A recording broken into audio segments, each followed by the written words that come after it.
군대를 만기 전역하고 집으로 왔습니다.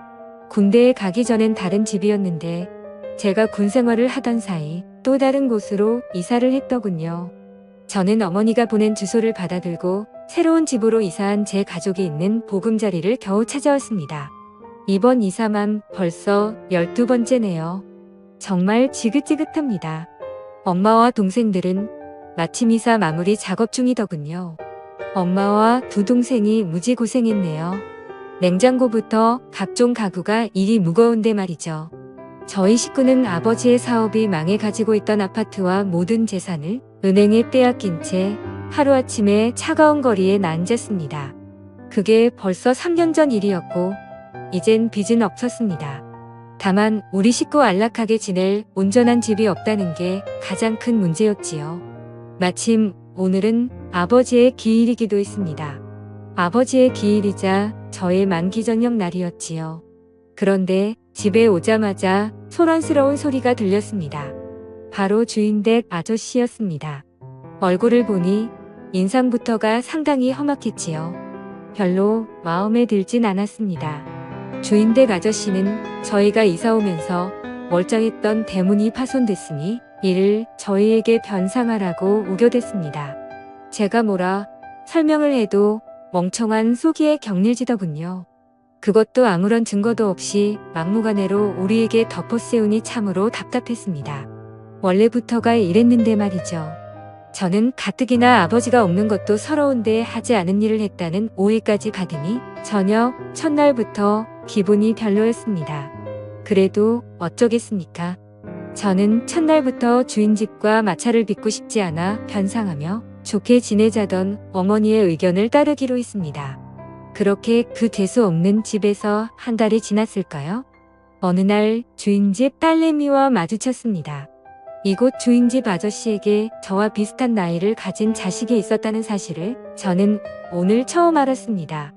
그런데 아버지를 닮아서 그런지 여자애가 상당히 기고만장하며 버릇이 없더군요.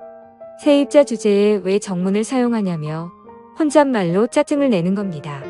어쨌건 저는 그 후로 그 재수 없는 여자애와 마주치기 싫어 뒤에 있는 작은 쪽문만 이용했습니다. 제 어머니와 동생들에게도 위쪽에 있는 쪽문을 사용하라고 신신당부했지요. 주인집 딸내미 성격이 보통이 아니라며 가진 흉은 다 보면서요.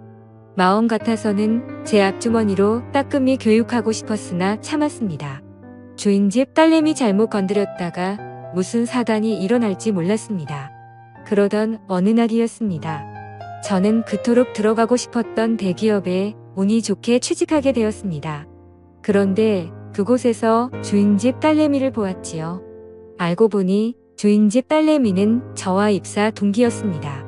그 얼굴을 이곳 회사에서도 보니 참 흉한 것 같았죠. 얼굴을 이곳 회사에서도 보니 참으로 재수가 없었습니다. 어찌건 저는 그곳에서 윗사람으로부터 출중한 능력을 인정받아 계속 예쁨과 귀여움을 받았습니다. 그런데 첫 회식 날 예상하지 못한 대형 악재에 휩싸였지요. 주인집 딸내미가 신입사원 환영식이자 첫 회식 자리에 모인 이곳에서 그곳도 회사 사람들이 보는 앞에서 제가 자기네 집 세입자라며 저를 놀리듯 마구 빠대는 겁니다. 그 일로 저를 보는 회사 사람들의 인식은 크게 달라지지 않았습니다. 요즘이 어떤 세상입니까? 저는 그게 부끄러운 일이라 여기지는 않았으니까요. 저만 당당하면 되죠. 단 저는 주인집 딸내미를 좋은 시선으로 볼 수가 없었습니다. 그래서 다음날 퇴근하던 길에 주인집 딸내미에게 어제 일을 사과하라며 집요하게 물고 늘어졌습니다. 사과하시죠. 제가 뭘 잘못했는데요. 정말 그쪽 아버지를 닮아 양심이라고는 조금도 없는 몹쓸 여자군요. 인성이 차마 이 정도일 줄은 몰랐습니다. 제 아버지를 왜 욕하세요? 진짜 쫓겨나고 싶으세요? 그 돈으로 갈 데도 없을 텐데.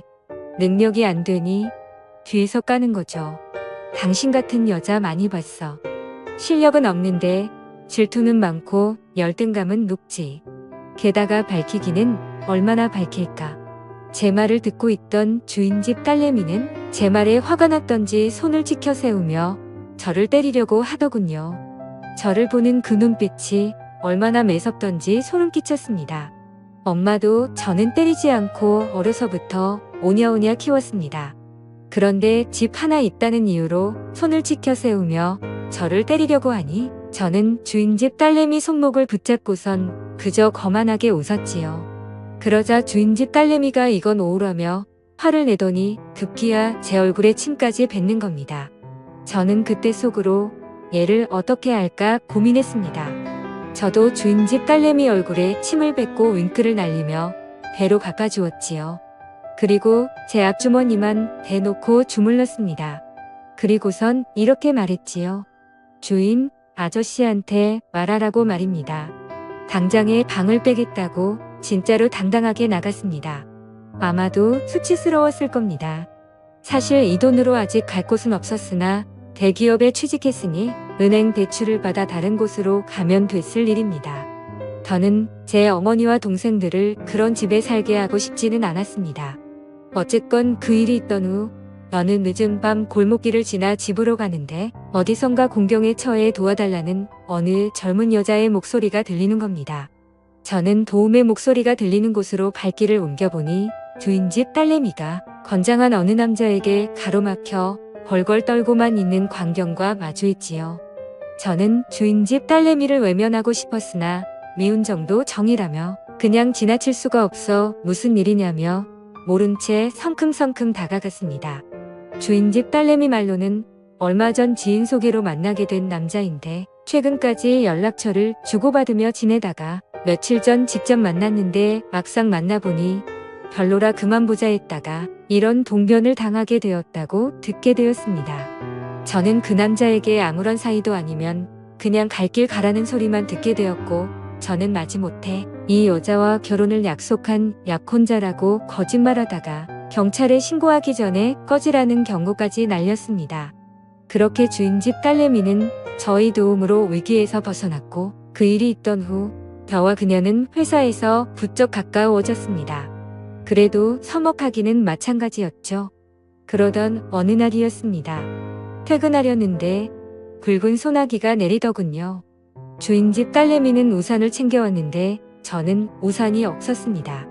그래서 비가 그칠 때까지 기다렸다 가려는데 간 줄로만 알았던 주인집 딸내미가 저에게 다가와 우산이 크니 같이 쓰고 가자 더군요. 저는 없는 살림에 돈을 아끼려고 우산 사는 것도 자제하려고 했었거든요. 어쨌건 저는 주인집 딸내미와 우산을 쓰고 지하철역까지 가는데 그래도 조금은 떨어져 걸었습니다. 그런데 자꾸만 한쪽이 비에 맞더군요. 주인집 딸내미도 한쪽이 젖기는 마찬가지였습니다. 그렇게 우리는 지하철역까지 간신히 왔습니다.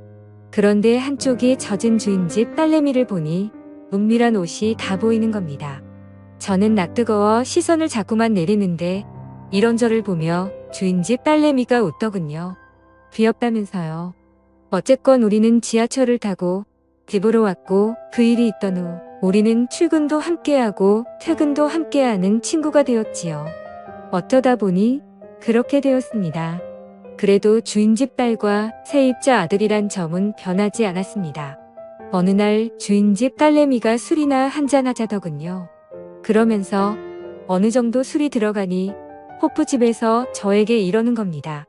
주인집 아저씨한테 우리 엄마만 욕먹지? 너 되게 비겁하다. 겨우 그런 일로? 그러는 넌 나 만날 수 있어? 너 다 처음부터 싫어했잖아. 아니야. 사실은 좋아했어. 좋아해서 그랬던 거야. 진짜야? 바보. 사실 너 같은 남자는 처음이야. 뭣도 없는데 당당하고 자신감 있는 남자 말이야. 그러면서 주인집 딸내미가 뭔가 수줍은 듯 어필하는 시선을 보내네요. 저는 순간 고민했습니다. 저희 엄마가 주인집 딸내미를 되게 싫어했거든요. 그래도 엄마를 설득하면 될 일이니 어쨌건 주인집 딸내미와 술을 연신 마셔대면서 술에 취해갔습니다. 결국 주인집 딸내미를 데리고 연인처럼 대화를 주고받고 서로가 서로에게 빠져들어갔죠. 그날 이후에 저는 그곳에 살고 있는 주인집 딸내미와 또 우리는 어른들은 모르게 몰래 만남을 계속 이어갔고 급기야 서로가 좋아 결혼까지 약속하게 되었지요. 그리고 우리 둘의 사이를 주인집에 까발리던 날 저는 주인집 아저씨에게 이렇게 말했습니다. 그때 이 집으로 이사 왔을 때 대문 망가뜨렸던 거 저 아닙니다. 오래전 일이지만 그래도 사과는 하시죠? 주인집 아저씨는 어처구니 없다는 얼굴로 저와 저희 어머니만 보았으나 사과하라는 자기 딸을 성화에 맞지 못해 정중히 사과하시더군요. 그 후로 저희는 다른 곳으로 이사했고 저는 주인집 딸내미와 결혼해 봉천동에 있는 어느 빌라에서 행복한 신혼을 보내고 있습니다. 제 사연을 읽어주셔서 감사합니다.